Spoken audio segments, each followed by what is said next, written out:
Halo, Sobat Sejarah. Selamat datang di channel kami, tempat di mana kita akan menyelami kisah legendaris dan sejarah menarik dari seluruh penjuru Indonesia. Dari kerajaan-kerajaan kuno hingga mitos yang masih hidup hingga kini, kita akan mengungkap cerita yang jarang diketahui. Jangan lupa untuk like, subscribe, dan aktifkan lonceng notifikasi agar tak ketinggalan cerita seru lainnya.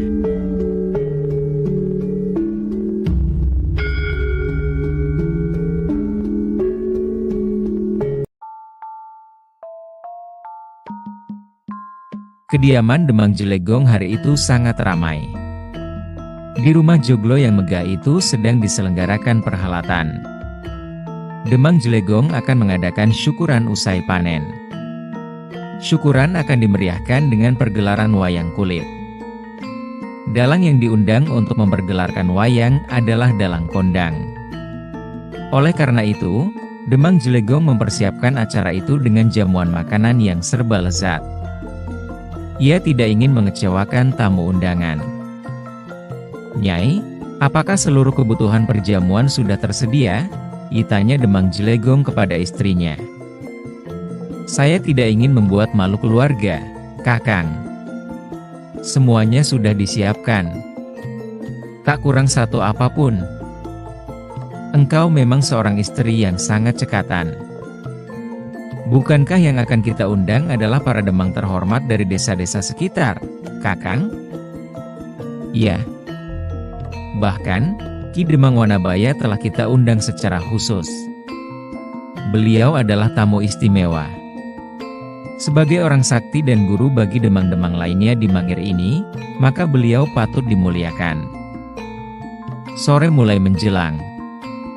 Suasana di sekitar rumah Demang Jelegong semakin ramai ketika para penjual makanan mulai berdatangan untuk menjajakan dagangannya.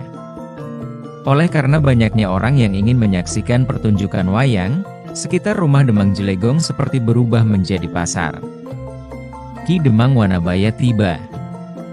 Ia datang lebih awal dibandingkan dengan demang-demang lainnya. "Terima kasih, Kakang Demang.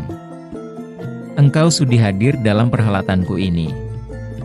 Kedatangan Kakang sungguh membahagiakan kami," kata Demang Jelegong sambil menjabat orang yang dihormatinya itu. "Aku datang lebih awal karena aku ingin menaburkan tolak bala di sini agar perhelatanmu ini terhindar dari gangguan jahat, Demang Jelegong. Itu yang kami harapkan, Kakang. Kesaktianmu akan membantu suksesnya acara syukuran ini." Ki Demang Wanabaya kemudian menuju Peringgitan, sebuah ruang khusus di rumah Demang Jelegong. Di situ ia semadi memanjatkan puja-puji kepada Yang Maha Kuasa.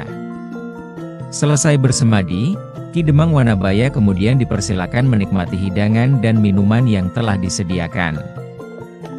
Demang Jelegong, dari ruangan ini para wanita terdengar riuh bekerja. "Kau memang benar-benar ingin berpesta hari ini?" "Benar, Kakang. Aku ingin syukuran ini dapat diterima oleh orang banyak. Sebentar lagi, sebelum pertunjukan wayang dimulai, aku mengadakan kenduri bagi warga desa ini." "Kenduri? Adat yang sangat baik. Lewat kenduri berarti kau telah membagikan sedikit rezekimu bagi para tetanggamu.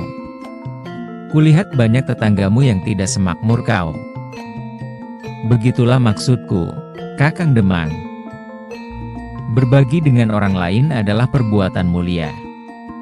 Walaupun kau seorang demang, tetapi tabiatmu tidak congkak. Bukankah itu yang selalu Kakang pesankan padaku? Kakang selalu mengatakan bahwa menjadi pejabat harus mau melayani. Untuk bisa melayani harus rendah hati. Itulah tanda kebesaran seseorang. Bobot manusia bukan karena hartanya yang melimpah, tetapi karena kepeduliannya kepada sesama.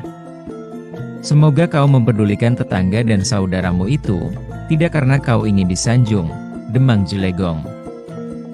"Tidak, Kakang. Aku tulus melakukan semuanya ini." Banyak kata dan nasihat diberikan oleh Ki Demang Wanabaya kepada Demang Jelegong.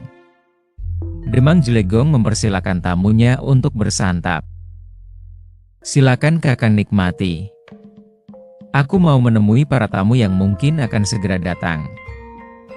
Ketika Ki Demang Wanabaya tengah asyik menikmati hidangan, tiba-tiba seorang gadis cantik mendekatinya. Mohon maaf, Ki Demang Wanabaya. Barangkali Ki Demang melihat sebilah pisau tertinggal di ruangan ini.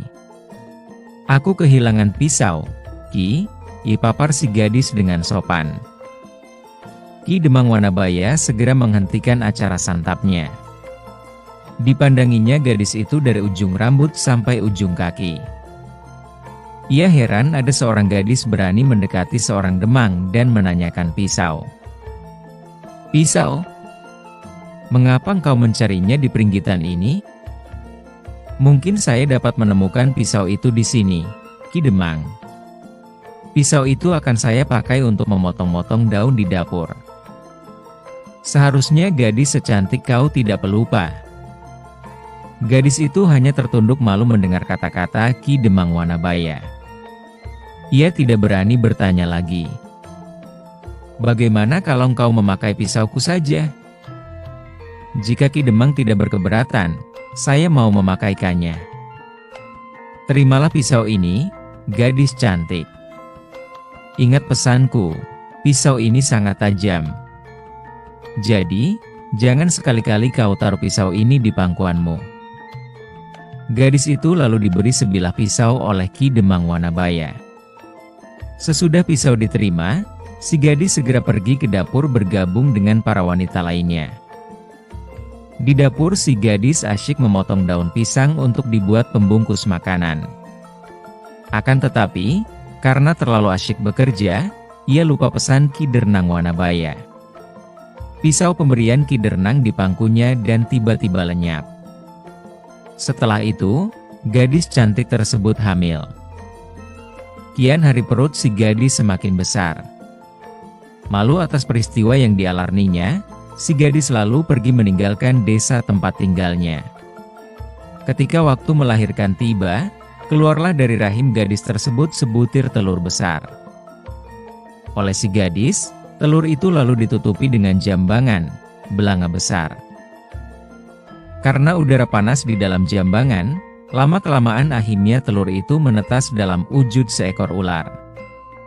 Hari demi hari, ular itu menjadi kian besar dan dewasa. Oleh karena itu, ia mulai bertanya-tanya mengenai keberadaan ayahnya. Ibu, siapakah ayahku? Selama ini aku belum pernah bertemu dengannya. Tolong katakan di mana ayahku berada, Bu. Jika engkau ingin menemui ayahmu, carilah ia di desa Mangir. Siapakah nama ayahku, Bu? Ki Demang Wanabaya. Baiklah, Bu. Aku akan mencarinya. Aku mohon doa restumu agar dapat bertemu dengan ayah. Aku restui niatmu itu, Nak. Memang engkau harus mengetahui ayahmu. Semoga apa yang kau cari dapat engkau temukan. Pelan-pelan si ular pergi meninggalkan sang ibu. Sesampainya di desa Mangir, ia segera menemui Ki Demang Wanabaya. Siapakah kau ini? Aku ini anakmu, Ki Demang. Kalau engkau benar-benar anakku, kau pasti dapat melingkari bukit itu dengan tubuhmu. Ayo sekarang tunjukkanlah. Aku ingin melihat. Akan kutunjukkan padamu, ayah. Ular itu segera melingkari bukit yang ditunjuk Ki Demang Wanabaya dengan tubuhnya. Usahanya hampir berhasil. Hanya tinggal sejengkal bukit itu sudah terlingkari. Julurkanlah lidahmu, maka bukit itu pasti dapat kau ingkari dengan tubuhmu, kata Ki Demang Wanabaya. Ular lalu menjulurkan lidahnya, dan seketika itu pula Ki Demang Wanabaya memotongnya dengan pisau. Tiba-tiba, lidah si ular berubah menjadi sebilah tombak, sementara tubuhnya berubah menjadi pohon warulengis.